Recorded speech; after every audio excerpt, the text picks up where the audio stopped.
Saudara-saudari yang dikasihi oleh Tuhan Yesus Kristus, selamat bertemu kembali dalam program Arus Hayat Voice. Dan dalam kesempatan ini, saya akan menyampaikan firman Tuhan dengan judul Menggenapkan Tujuan Utama Doa. Pembacaan kali ini diambil dari Injil Matius pasal 6 ayat 9-10. Karena itu, berdoalah demikian: Bapa kami yang di sorga, dikuduskanlah namamu, datanglah kerajaanmu, jadilah kehendakmu di bumi seperti di sorga. Lukas 18 ayat 1. Yesus mengatakan suatu perumpamaan kepada mereka untuk menegaskan bahwa mereka harus selalu berdoa dengan tidak jemu-jemu. Tujuan utama doa adalah kedatangan kerajaan Allah dan terjadinya kehendak Allah di bumi seperti di sorga. Jika kehendak Allah terjadi di bumi, kerajaan Allah datang ke bumi, maka tercapailah tujuan utama doa. Inilah yang diajarkan Tuhan Yesus dalam Injil Matius pasal 6 ayat yang ke-10. Bagaimana tujuan utama doa ini bisa terlaksana? Untuk mengetahui hal ini, pertama-tama kita harus mengetahui siapa yang menentang kehendak Allah. Mengapa kehendak Allah tidak bisa terjadi di bumi? Yang menentang kehendak Allah adalah iblis, ular tua itu. Dia terus-menerus menentang kehendak Allah. Dia tidak menghendaki ada orang yang melaksanakan kehendak Allah. Iblis pertama-tama menerapkan rencana jahatnya ke atas diri Adam, menjerumuskan wakil pertama umat manusia. Sejak saat itu hingga sekarang, iblis hanya memiliki satu tujuan, yaitu melawan kehendak Allah. Semua perbuatannya mengarah kepada tujuan ini. Penyebab yang merintangi kehendak Allah terjadi di bumi adalah penentangan iblis, pendudukan wilayah oleh iblis, dan penyerobotan kekuasaan oleh iblis. Iblis begitu merajalela. Apakah Allah tidak bisa segera menghukumnya? Allah kita adalah Allah yang adil dan sabar. Pemberontakan iblis tidak membuat Allah melepaskan kehendak kekalnya. Dia mempunyai pengaturan yang sangat ajaib untuk merampungkan kehendaknya. Meskipun wakil pertama umat manusia telah gagal, tetapi dia melalui wakil kedua umat manusia, yaitu Kristus putranya, mendapatkan kemenangan. Tuhan kita taat. Karena taat mengalahkan musuh, maka kehendak Allah di dalam Kristus telah diproklamirkan rampung sempurna. Putra Allah telah memuaskan hati Allah. Lantas, mengapa Allah tidak langsung melenyapkan iblis yang menentangnya?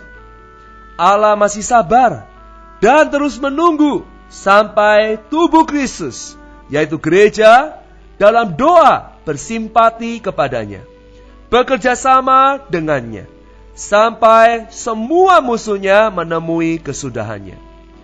Simpati gereja di dalam doa membuat musuh dipermalukan, juga membuat musuh tidak dapat berkata apa-apa ketika dihakimi. Karena Allah memakai kerelaan dan ketaatan anak-anaknya untuk mengenyahkan pemberontakan musuh.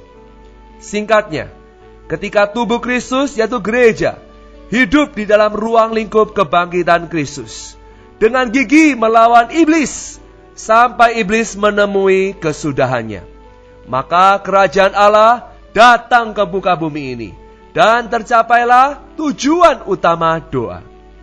Saudara-saudara yang terkasih, untuk menggenapkan tujuan doa ini, maka kita perlu bekerja sama dengan Dia. Pertama, kita perlu dengan segala doa dan permohonan untuk mencapai setiap bagian dari musuh.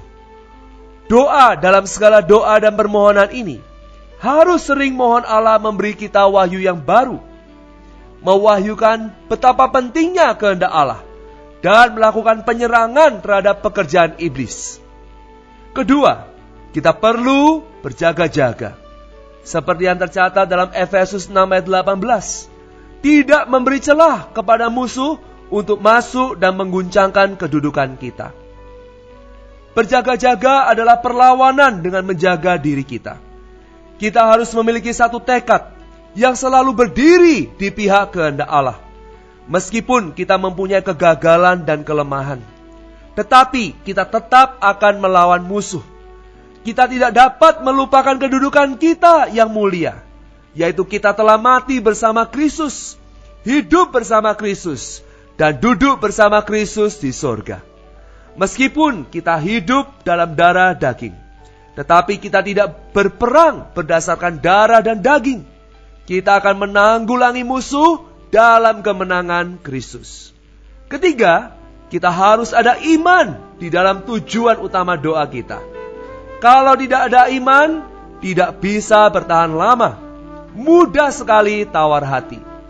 Dalam Lukas pasal 18 ayat 1-8, Tuhan mengatakan perumpamaan seorang janda yang terus berseru meminta bantuan kepada hakim.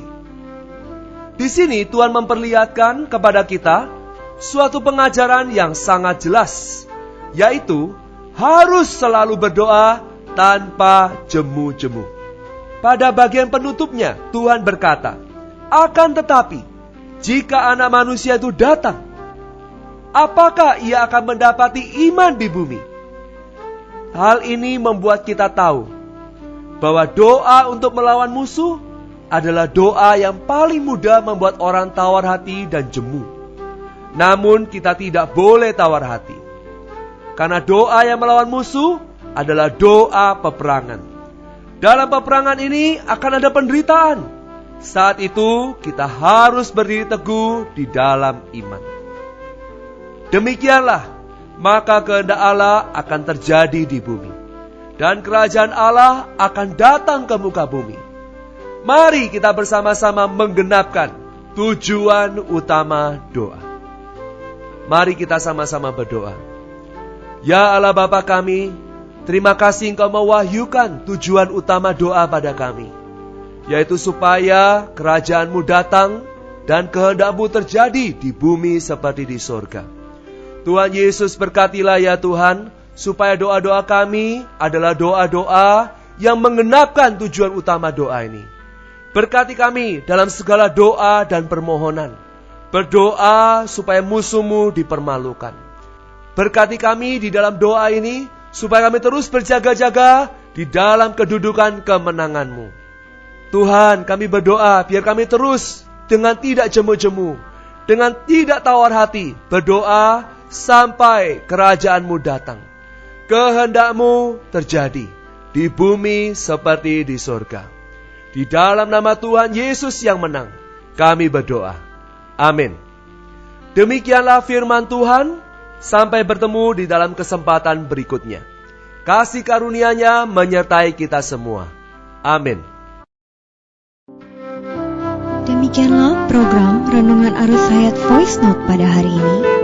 Dan jika Anda tertarik untuk memiliki voice note tersebut beserta seri-seri sebelumnya, Anda dapat mendownload di website kami di www.pemulihan.or.id atau dapat menghubungi kami via BlackBerry dengan nomor PIN 282554 7F.